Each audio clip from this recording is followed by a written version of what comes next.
I really believe she kept me safe from something angry, if not pure evil. If not for that little mutt, I damn well could have lost my mind. She was my savior, and I will cherish her forever. Her ashes sit in a pine box in my man cave at home as I type this. One summer night, she had woken me up. She was trying to get under my blanket, pawing and nuzzling. She had her ears back, hair standing, and was shaking and whining. Something scared her to her doggy core. It scared me, too. I closed my eyes hard and pretended we were elsewhere. I managed to drift back to sleep. Sleep was interrupted again later that night. I awoke to what I can now describe as a cacophony. The window behind my bed had slammed closed.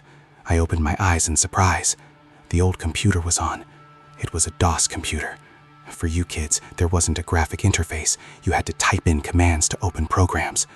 The keyboard was clicking away with random characters typing onto the screen. I howled in fear. I cried for my mom and dad. Mom tells me she thought I was being murdered. My still skeptical dad came rushing in. He saw the computer, saw the characters appear on screen, heard the mechanical clicking of keystrokes. He lunged at the power supply and turned it off. The computer remained on for just a few seconds, but it seemed like forever. As the screen went dead, there was this noise. I still can hear it when I'm alone in the dark. It was this guttural groan. It sounded as if someone was being choked with lungs full of water. It was the most frightening thing that happened. Then the clicking stopped, as did my father's skepticism. A few days later, some naval officers came to visit. I didn't know at the time, but one was a child psychologist, the other was a chaplain. They talked to my brother and I together and separately.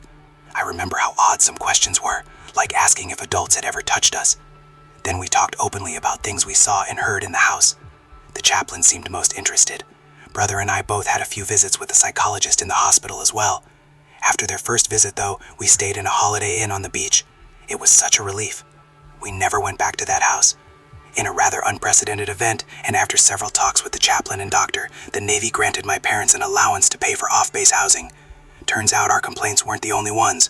For years there had been numerous claims in housing, the sailors' work areas, all over the base. Ours was probably just the most serious.